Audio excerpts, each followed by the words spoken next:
This episode of Fuel for the Soul is powered by ASICS. Head over to asics.com and sign up for a one ASICS account. It's completely free, and when you sign up, you will receive 10% off your first purchase. You'll also gain access to exclusive colorways on asics.com, free standard shipping, special birthday month discounts, and more.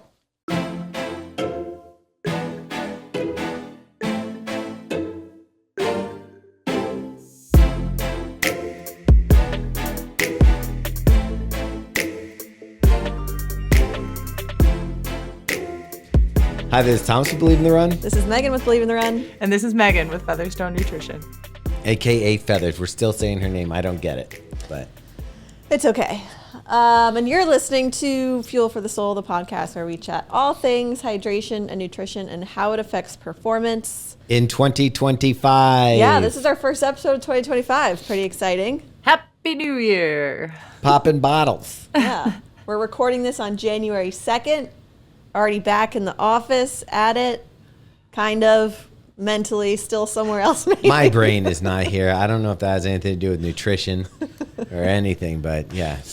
I don't know, man. I was feeling a little envious of you guys. I used to love that my office was in my house, but recently with the kids home, I'm like, I need some space. I need to escape. I'm like, I don't know if I'm going to be able to like have a home office for the rest of my life. I was like, I need some space. You should just come to Baltimore. Yeah. It's a short flight.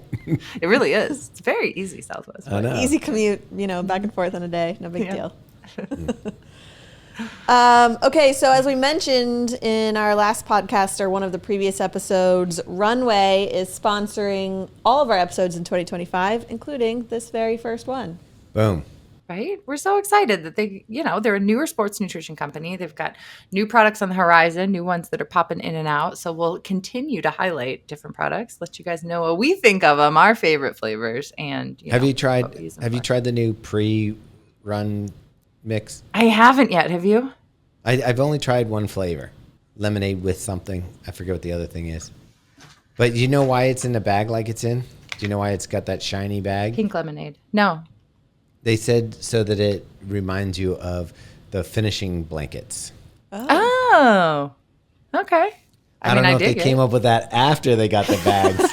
Like, you know what? That's a good thing to say. But What is this called? Mylar? Yeah. But you're very much into the protein, especially now that you are lifting. Oh, yeah. The protein with creatine. Runway doesn't have them yet, so I ordered, I'm trying a creatine gummy that I also ordered probably like at 3 in the morning. Wait a minute. Those popped up on my feed, too. They were creatine gummies. You're in Thomas's algorithm. I think because I send you memes and stuff that you get my stuff now. Yep. But Runway has an all-in-one product that is a plant-based protein and also has 5 grams of creatine in it, which we realize now we may all be needing as runners. And there is some interesting pieces about their vegan protein. It's made from fermented nutritional yeast, which is a byproduct of the beer industry, which is pretty neat. I don't know. I mean, who knew? We can go ahead and make some protein powder from our beer creation, right? Absolutely. And then, it's got the creatine in it too. So if you want to try Runway and you haven't yet, you can go to rnwy.life and use the code FEATHERS15 for 15% off your purchase. I am very excited about this new research study that came out because we talked all about, what did we call it? Applegate? What was the... Springgate, Alice from Springgate. Saucegate, Applegate. Yeah. I mean, I think everything's been out there, yeah. I remember back when they were doing the studies on that specific gel where they actually found that the carbs listed on the package were not quite as many that were actually inside of said package. I still don't know how Spring got away with that. It doesn't seem like it's hurt their business at all. I was actually looking that up last night when I was looking at this study because I was like, there's got to be some. I couldn't find anything. There's no way they're doing well. There's no way. Running Warehouse is still selling their product, and then they said it was listed as like one of their top, like somebody listed out their top nutrition companies, and Spring was up there, and they said that the super apple sauce, awesome sauce or whatever it's called, was like the top seller. Maybe it was from previously in the year because it was really popular for a while. Yeah. And maybe also like when they put it on 50% sale, people were like, why not? Yeah, right. Everybody come grab it. They were at TRE last year, and I don't know that I saw them this year. Good call. I don't think so. Hiding their faces. So, anyways, But so anyway, this new study, Megan, tell us all about it. it was really interesting. So it was prompted from the debacle with Awesome Sauce because a lot of runners were like, wait, that didn't have the amount of carbs that it said it did. So, just for anybody that might not have known about this, the label for our Awesome Sauce said it had 45 grams of carbs in it, and the testing showed it had 12 and a half grams of carbs in it. So huge difference, 72.3% less than was advertised on the label. So they did a research study where they tested a bunch of other really popular energy gels to see if they had adequate carbohydrates in them. Because I think at least 50% of my clients were like, can I trust my energy gels? And it's Are like, we what naming names? like, how do you guide these people? Yeah, we can name names. They're all in the research study. So let's see, 1, 2, 3, 4, 5, 6, 7, 8, 9 gels they studied. So interestingly enough, 2 of them had more than the label. What do you think? They're 2 long-standing gels, Thomas. What would you guess? Goo. Yep. And what else is long-standing? Meg, help Honey me Stinger. out. Oh, Honey Stinger. Honey Stinger. Yeah. And it wasn't a ton more. So like Goo is 23. No, but and that's it had good that you're getting 23.9. more. Oh yeah. Like I'd rather have more than, or like a little bit more, not crazy more. Anyways. Yeah. And then Honey Stinger is 24 grams and it was 24.7. The only one that was spot on the mark is, what do you think, Thomas? I'm going to say Morton because they seem like their whole thing is like, look, we're Accuracy. precision. Yep. I mean, that's kind of amazing though, just because their branding is so, we are top tier, we are precise, we are, and it's kind of cool that they actually check out. Their arrogance is validated. Yeah. No, arrogance, not the right word. But yes, we all love that yeah. one. So it was spot on. Humo was a little bit less, but not like 1.4% less, like not very much. Precision Fuel was a little bit less as well. Science and Sport was a little bit less. NAC, which they were at TRE. I talked to them for a while, but that's more of a Canadian company than an American, but they are kind of infiltrating here. It was a lot, 15% less, which is pretty decent. Maybe it's because they were using the metric system. That might be it. Yeah, totally. Yeah. Canadians, And then, of course, Spring Energy was 72.3% less. So that's crazy. 72% less is that to me that's a different product. Like, no, that's not even that's a lie. Like if you went and got potato chips and the bag was 72% empty, you would be like, what? Or say that you bought a soda and it was 72% empty. It's crazy, crazy, crazy. So I think the majority of gels fall within the FDA standard is what is listed on the label has to be within 20% of what is actually in the product. So everything but Spring Energy makes that cut. Now I had some people comment on my post today like, what? 20%'s okay? And I'm like, well, that's just the way it is for us with nutrition facts. But yeah, so the moral of the story is you're probably fine Yeah. with most gels. Right. It seems like they're, within line of where they need to be. It was good to see that Humo was so close because a lot of people question that after Spring wasn't because they're both more of a real food, quote unquote, gel. Chia seeds. Yeah. So, it was great to see that was so close in line, which I honestly expected. So you're basically saying that Spring is the bad guy. Mm-hmm. And gave everybody a bad name. No, I love that this fueled a research study, quite frankly. Did they test other products from Spring, or was it just the Awesome Sauce? This study only tested Awesome Sauce, but I think just some random like internet YouTuber type people have tested the other Spring gels, and they were also wrong. Yeah. So it's a little something. I don't know. I guess this goes back to as more and more new gels are coming onto the market, and people are like, "Is this one legit?" If it seems too good to be true, it might be. I'm not going to name names. There was one gel at TRE that I was like, this doesn't seem quite right.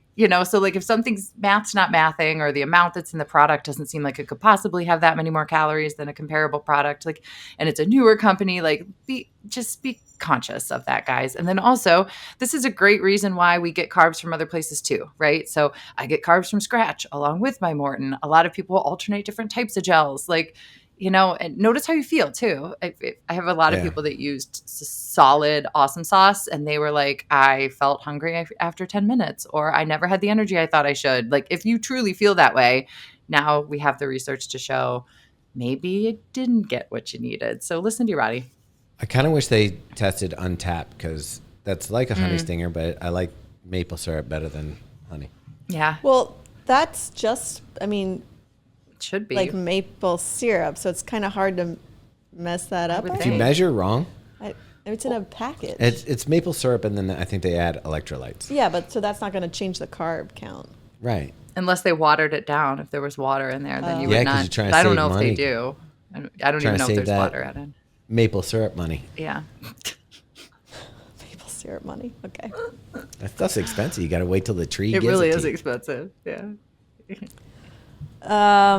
All right, let's dive into our next topic here, which is fun.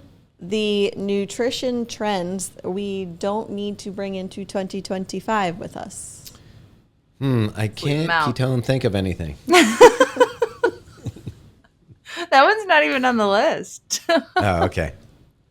Should be. No, I went through like social media posts, trends on TikTok, which I know we're not TikTokers. Oh my gosh, don't ever let me go down that rabbit hole again.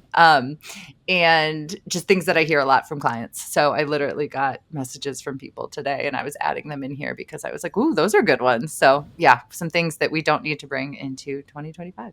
Okay, let's go down this list here because not all of these, I feel like, well, most of them, but not all of them have been shoved into my algorithm. But so the first one is cleanses and detoxes. I thought those were kind of gone. Unfortunately, they're not gone. They're not gone at all. I just got invited to one with a large group of people. And I was like, I think you sent this to the wrong person. Wait, they're becoming social? Social Yeah. detoxes? Yeah. Let's all it was detox together. a 5-day detox, and I was invited to it to be a part of, buy the package, get it sent to my house, support group. Yeah. Oh, I thought you meant this was like a retreat, like a 5-day. And I was like, I Oh. mean, could be cool if you're like in a nice relaxing spot. They Meg's only ready gave to me get away. juice. Meg's been stuck in the house with me for a little while. She's like, what? A getaway for 5 days? When does the summer tour start? Why is everyone in Megan and Megan's room? Oh, they have snacks instead of just juice? Awesome. We're going to go hang out with that. We're just eating pizza and getting away from the kids and the family. They're delivering it through the window. We're detoxing. Yeah, exactly. No, every year around this time it comes back up because there's this big notion that like when we're eating different things and we're drinking different things over the holidays that like our body doesn't know what to do with that. And in order to feel good again, we need to like help our body detox from all these things. It's mostly sugar and alcohol, right? That people are detoxing from. And, you know, honestly, it's the silliest thing ever. I think people are reaching for something to make them feel better instantly when they have overindulged or have really changed their sleeping habits, eating habits, drinking habits, all those things. Because, I mean, let's be honest, most people don't feel amazing when they haven't had their routine structure of exercise and solid nutrition throughout the holidays. So they're just kind of reaching for something to quickly make themselves feel better. But, you know, the concern, right, is decreased metabolism, increased injury risk, decrease or, you know, muscle loss. It's expensive. And then what the heck is in these products? So, you know, a lot of times there's like all these herbs in here that like really aren't even good for our body and actually could harm our liver, not help our liver detox us. So we just want to be careful what we're ingesting and what we're doing. What would you recommend instead of that? Like if you are feeling, you've gone through Thanksgiving and now Christmas and you may have, you know, slacked a little bit on controlling alcohol and food intake over that period of time. If someone wants to feel better or kind of like reset for the year, what would be some things that a nutritionist would tell you to do? I mean, I think just getting back to good solid nutrition, 3 meals a day, balanced, enough carbs, protein. And then the other thing is more fruits and vegetables. So like the more colorful stuff we can get into our diet. So like leafy greens, like kale and spinach, and like the really deep colored berries, tomatoes, you know, like all the different colors that we can get through fruits and vegetables all bring in different micronutrients that our body does need to help kind of like reboot our system. So honestly, just getting some, you know, big old salads, adding roasted vegetables to dinner, adding berries to your oatmeal, like things like that are going to be fine. Okay, the next one is drink a gallon of water a day. That's ridiculous. Right? This is What do they call that when you drink too much water? Hydro something? hyponatremia.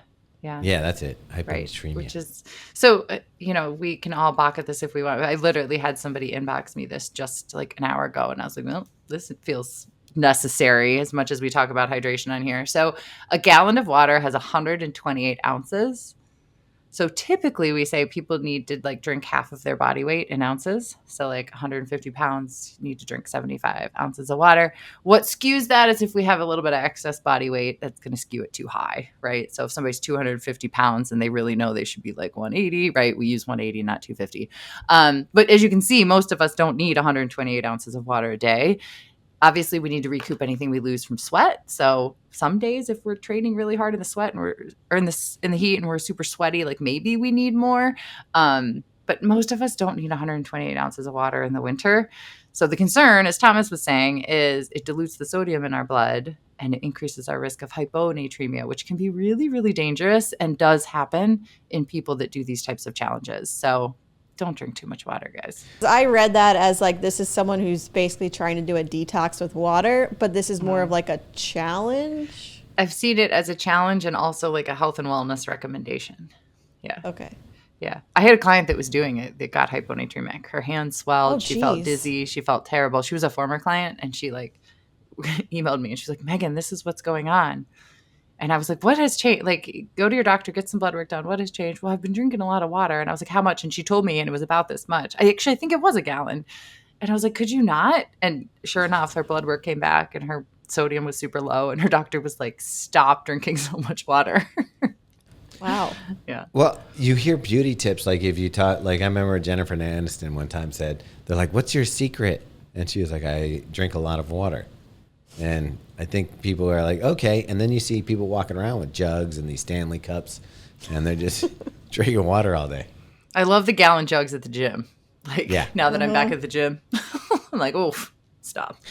The first night I went to my new gym, I brought water with me just in case. I was like, oh, I should probably bring some water. And I think they were like, nerd. Aw, thanks for bringing water, T.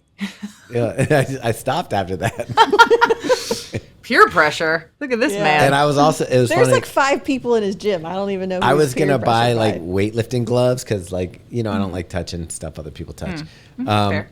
But then I saw a meme or something on Instagram about, you know, people who wear gloves at the weight gym. So I was like, okay, I can't wear the gloves at the weightlifting gym. I wish you would have had like a full getup, like how you're like so well dressed in the running. You know the right gear. I wish you would have like pretended you knew the right gear and like tried to go there looking like a lifter and like not nailed it and just tried to own it. Like there could be a whole reel on that. Like showing up to a 5K with a hydration vest kind of thing. Yeah. Yeah. 100%. If I was going to, well, I saw somebody posted their first day trail run and there was all these people doing like a 3 to 5 mile trail run. They all had hydration packs on. So I'm like, all right.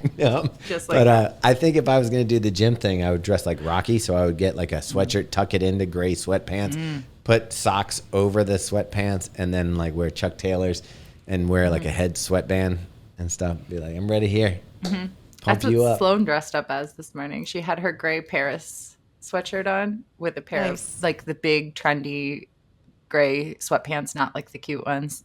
And Not like the cute ones. And I was like, oh, she's ready. She was Rocky.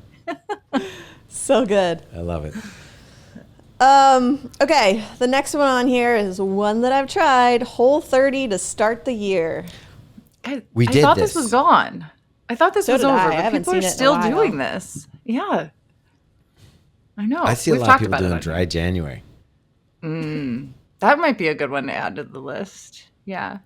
Well, so Whole30 incorporates that because you can't, that restricts everything. There's no alcohol. There's no, like, When there's we no did Whole- sugar, right? No sugar. Yeah. It's no sugar, no alcohol, no grains, no dairy, no legumes, no soy, no processed food.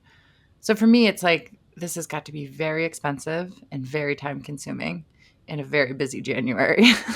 So you're right. I wonder how many people actually follow through Did we with just it. eat salad the whole time? I'm trying to remember, but I remember the one thing listed on there that was acceptable was like the RX bars. And so we ended up just like eating a bunch of those, which that can't be great for you. It's like a packaged good.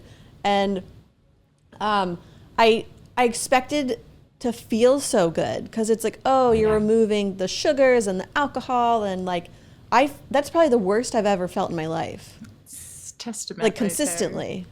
You just felt weak all the time. Yeah, and like your running felt terrible. My favorite though was when I got that coconut water and it tasted like I was drinking pure syrup. That's right. I was like, this is delicious.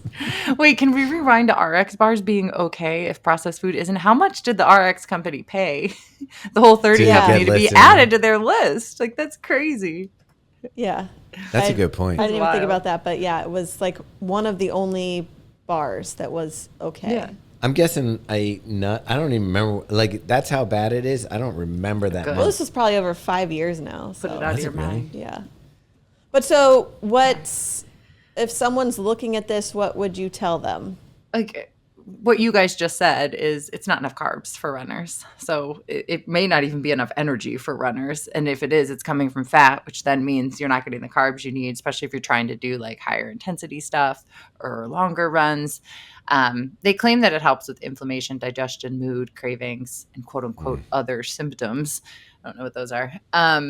But so does everything. Those things can also be helped with a balanced diet, adequate sleep, staying hydrated, just general healthy principles. So I think, again, back to our cleanse detox conversation, when our nutrition habits change so drastically for the last few weeks of the year, we don't need to necessarily like go the opposite direction. You know, to your question on dry January, I'm like, does everybody just binge in February then? Or does it change habits? I don't know, right? But like, we have to know ourselves. If we go to one extreme, are we just going to backlash and go even farther in the other direction? So we need to be smart. Yeah. I felt like after we did the whole 30, we did kind of balance. But here was the weirdest thing. I expected to feel good because I was like, okay, we're not going to have any alcohol or anything like that. But I think because we were so depleted on everything, you still just felt like crap.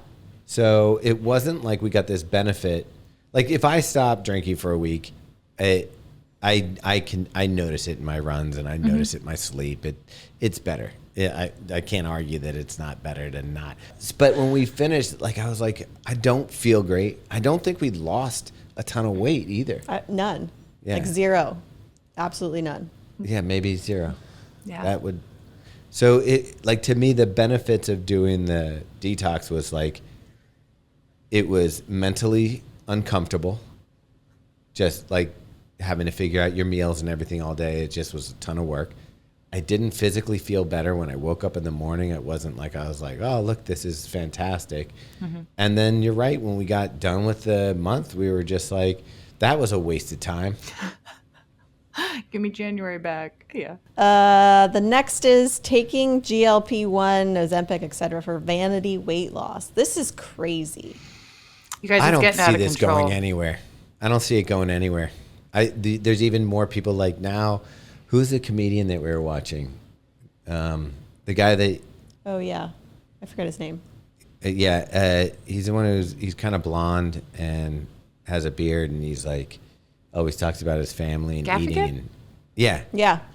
And he's on it now, and he's like talking about how great it is. And I saw him in an interview with another guy that used to be a larger comedian, and he's taking it, and they were talking about how great it is. The thing that's throwing me over the edge is it's every other ad on the radio now. Like I'm the only one who still listens to like FM radio, but no matter what station I'm on, it's either that drug for when your kid gets into something they're allergic to and you need to give them something other than an EpiPen, or get a GLP-1 for however much weight you need to lose. And it's literally my kids started asking me about it in the car. It's like, you can't avoid it. It's on the internet. It's on the radio. It's ads on social media, people talking about it. It's taken over more than I ever expected it to. So I know that there's not a person out there that hasn't seen it or maybe was like, should I do this? And the drug was created for people who needed to lose a large amount of weight and were struggling and needed help to do that in order to manage other health conditions. I still think that it's an okay drug for that. I don't think it's an okay drug to lose 10 pounds because you want to lose 10 vanity pounds. I think the risks definitely outweigh the benefits in those circumstances, which is typically why most runners would be using it.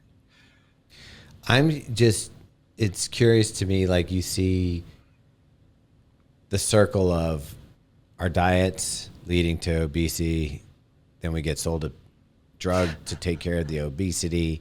So then it's like, I don't understand why we're not willing to work on that, but I mean, I do understand it's a money-making industry. Yeah.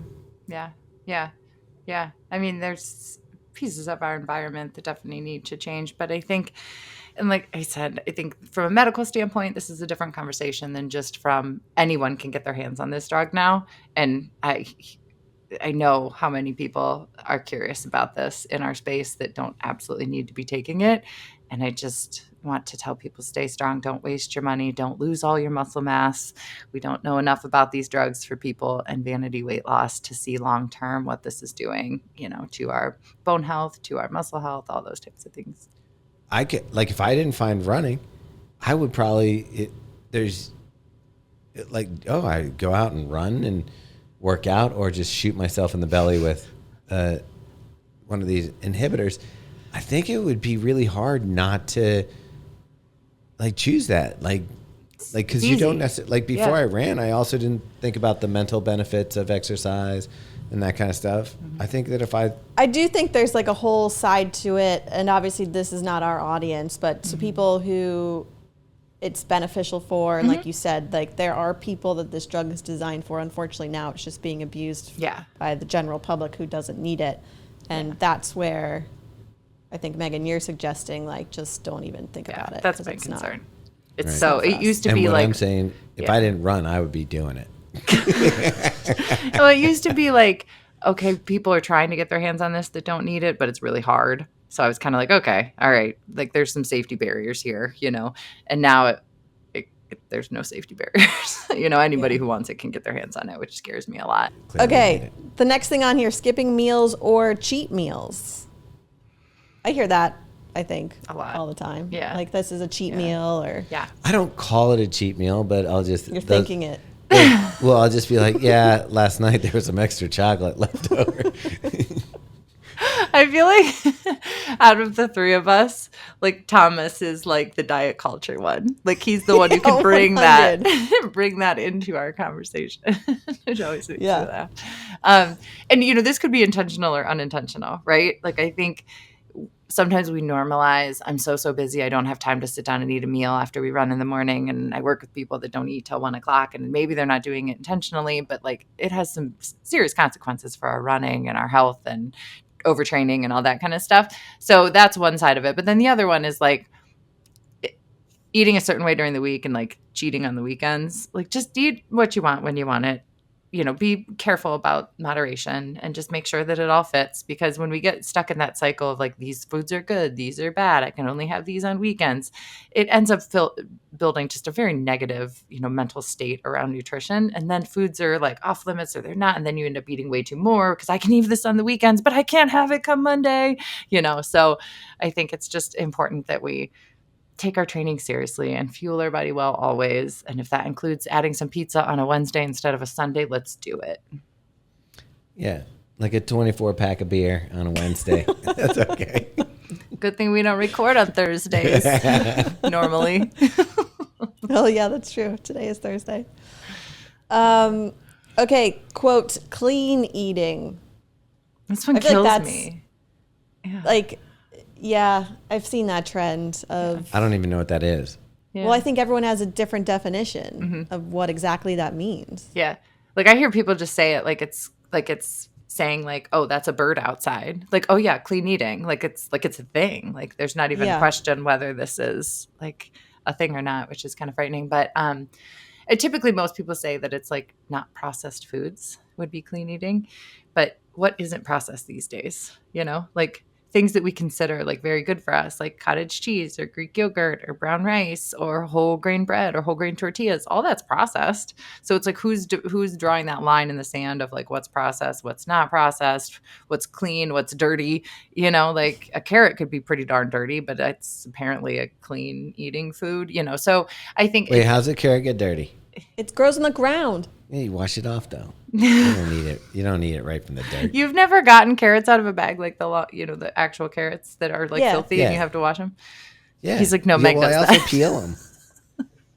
Do you not peel your carrots? Well, yeah, I do, but they're filthy when you get them. Yeah. Yeah. So I wash lettuce too. Yeah. Yeah, that too. And I think this goes back, right, to just creating these like fears around food or aversions or like labeling foods as good and bad. And yeah, it's just unnecessary. Speaking of breads, Megan made her first loaf of sourdough. Send it to Megan. Girl, so crushed. good. Crushed. Everyone told me the first few don't turn out well. And then Meg sends me hers and she's like, first try. I was like, dude, this girl, she's a curb buster. I want her to go on the British baking show. You should. I think You she have would to crush. like, she'd have to study though, because they like have you make things that you've never heard Right. of. So you have to kind of know like what it is. Yeah, but I that think feels like too much work. I think they You let could you do it, though. practice because you hear the people talk. I made this Yeah. at home several times. Well, because think there's Megan could do it. one that's planned that you remember you interviewed the guy Yeah. who does the drawings for it, but then there's the other one that is like a surprise. I forget what they call Yeah. it. That you just have to. They give you the ingredients, they even tell you how much to use, and you have to know Yeah, how the to blind make it. challenge. Yeah. And yeah, That's the scary one. I still think you could kill it. I do too. I don't know. We'll see about that. Okay, the next one on here is focusing on supplements before food. I feel like the consistent theme across almost all of these is I would like an easy button, a little thing to take, fix all of my problems with this one thing. 100%. See, January that is the seems easy button. personal. Yeah, yeah. Thomas is like, I want all these things.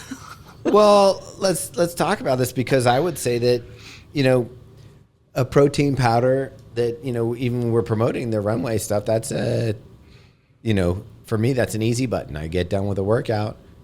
I can pop that in. Now I normally follow it up with some real food, but it's my initial, like if I come home from a longer run, I think 8 miles and above is where I would do like a protein supplement for myself.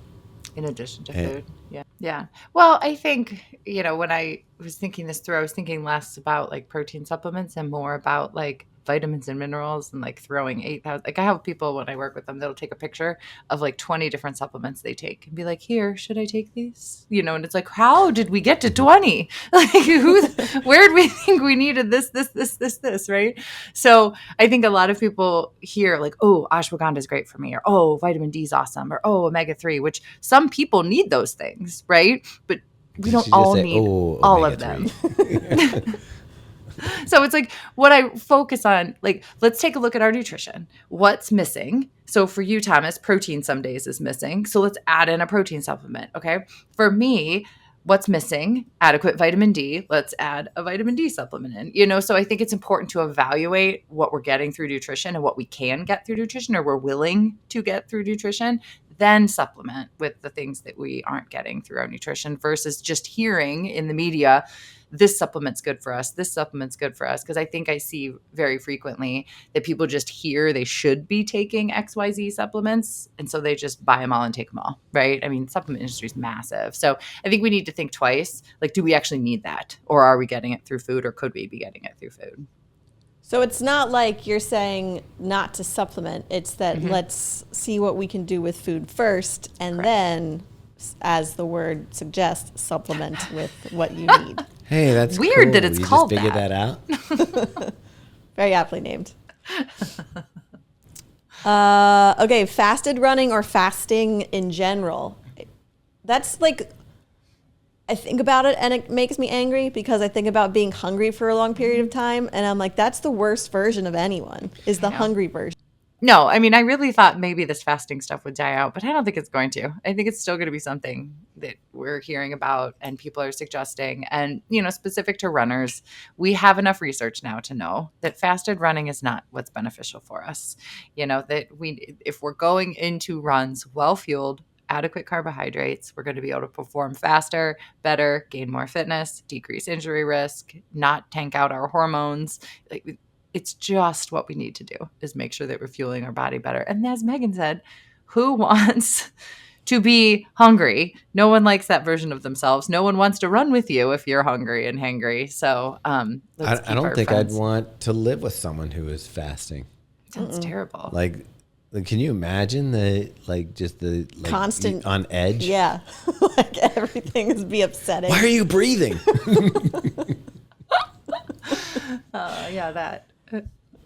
Okay, yeah, fasting is outrageous. We're skipping that one for sure. Getting to racing weight.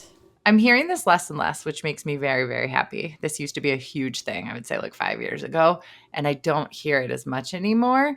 If I do hear it, it's like somebody just wants to change their body composition. They're not happy with where their weight is. It's not like I need to be X weight to run at this pace, which is what I used to hear a lot. So I do think the tides are changing, which I absolutely love. So let's keep those tides changing and let's push this whole concept of racing weight out the window. Because as we know, weight is a very tiny piece of all the things that make us successful. And if we're thinking fast, right, as runners, weight is just one teeny tiny piece. So we want to make sure we're fueling well. Do you think that, a lot of people give the hybrid athlete kind of like a bad name or whatever, but do you think that because people now are seeing the benefits of doing strength training to supplement their running, that maybe some of that like weight stuff is shifting to strength? So it's like, I don't care as much if I weigh this number as long as I'm strong and maybe look good. Yeah, I totally agree. I think our perception of what a healthy body has changed dramatically. Like I overheard my daughter and her friend yesterday, and Sloan was like, "Look at my big butt." And I was like cringing because I was like, she just called her butt big. We don't say things like that. But I didn't say a word. And then she goes, "We all want big butts, right?" And it was like they were like walking around like talking about how great big butts were. And I was like, this is amazing, right? Like I was like cringing at the language at first. And then they were like commenting on like their strength and all this stuff. And I was just like, oh my gosh, this is amazing. Like if we can keep these things turning around, this would be great. I believe that Dr. Sir Mix-a-Lot, the one who he nailed that a while ago into popularity. Yeah, he likes them big butts. He cannot lie. He cannot lie.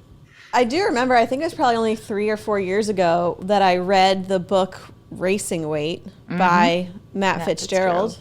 And I don't know if it was his calculator or it sent me to a website to plug in another calculator, but I was trying to break 3 hours. And it told me this was the weight I had to be. But then it went even further than that. And it gave you a list of for every, like, I think it was like 5 or 10 pounds that I would lose would get me this much faster in the marathon, to the point where it was like, oh, if you get down to like 90 pounds, you'll be world record pace. And I was like, how unreal is this logical? That is well, they did show us the breakfast for one of the, like, the person that won Berlin Marathon a couple of years ago, and she drank tea and had a biscuit before the marathon. But I'm like, she's only out there for 2 hours and 20 minutes. She's barely running. I could do it if I was only out there for 2 hours. But it's crazy now. Like I think even at the time I was maybe like, oh, this makes sense. If I lose this amount of weight, I'll get this fast. But it's crazy to think that one factor is going to change. Like all of a sudden, if you don't train you're that weight, you're not gonna freaking run at all. But okay, can we? This is a thing that needs to be let go for 2025. Look at the difference between your body and Megan's body. I mean, when you guys stand next to each other, it's Bert and Ernie. It's you guys don't. You guys don't look so cute. Neither one of you guys looks like the other person, right? Yeah. I mean, would you agree? Yeah, very different and body types. And do you not both run similar paces and similar races? And so which one of you has the runner's body and which one doesn't? I think anybody can have a runner's body. Like, I don't think that's the thing I'm saying. It's like, how can you look at somebody and be like, I don't look like a runner, or I don't do this. As a matter of fact, I think I look fast. I am not. Amazing fast. I love that confidence. If you look the part, you can have the part. I know. Thomas. I just need to stand at the start line and look real and be driven to the finish. Look at him go. Now we know why he did New York like he did this year. Yeah.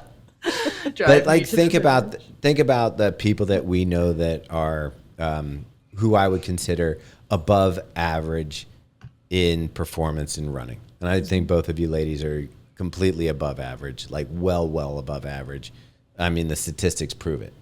And then think about the people that we know in that same range as you. There's such a wide variance in the people that are running and like, if anything, I'd love to check the mental side of things and figure out if there's a secret mental part that 100%. I just don't have. And that's exactly what I was going to, not that you don't have it, but that's exactly what I was going to say. Like, that's the cool thing about running is it's really not that, I mean, it's hard, but like, it's not hard to put one foot in front of the other. Right. So it's like, if mentally you want it hard enough and you've got the discipline and the drive, everybody can do better than where they started. You know, I'm not saying everybody can be a 2:30 marathoner, but like everybody can improve. Everybody can continue to make gains. Like everybody can be better than they ever imagined they personally could be because it's so mental. Well, I agree with that. I did get better the more I ran. I was able to bring my marathon time over an hour faster than when I started. But here's the other thing. I think as you're getting older, you have to readjust also expectations. And I still think, you know, you have plenty of time to choose. And it's real weird when I see somebody who's like 60, 70 running and they're killing it. I'm like, how fast were they when they were in their prime? Because, you know, it's, I don't know. Or did they not start till they were 50? I met somebody at the pool the other day that started running when she was 52. And she has like done some excellent stuff over the last 15 years. And I'm like, that's exactly what I said. I was like, that is awesome. Yeah. So those are all things we just chatted about that we don't need to chat about ever again. We will. But we will. Yeah. We will. I guarantee running is cyclical. All the stuff, the trends, like we're in the high cushion, you know that barefoot running is coming back. No, it's done. It's never coming back. She's like, I'll quit. That's one I hope never does. But in the capacity, I don't think there's anything wrong with strengthening your feet and shorter distance. But I just love the way. Or just wear cushioned shoes if you don't want to do that. Yeah, you don't have to.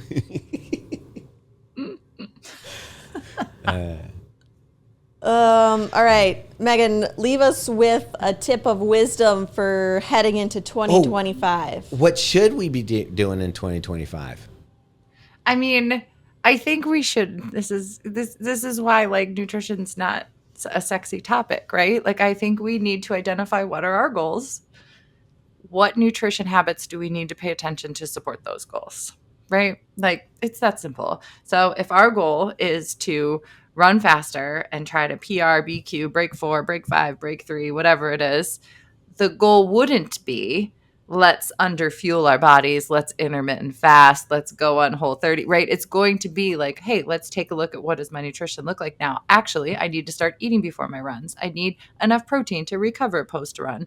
Is my daily energy intake adequate to meet what I need to be doing, right? None of that is anything sexy or flashy like some of these fad diets are, but that's the key to being successful in the long haul. So identify what those goals look like and see if there's something from your nutrition that needs to be changed or tweaked or paid attention to really make sure that you're supporting those goals.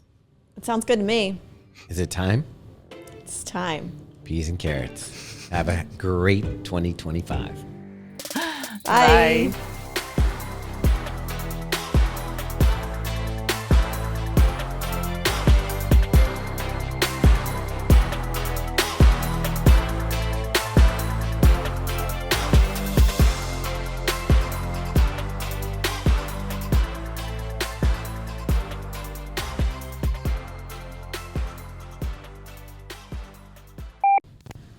Whoa, dude.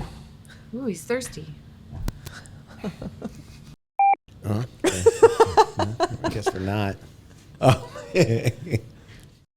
No? Ew. No.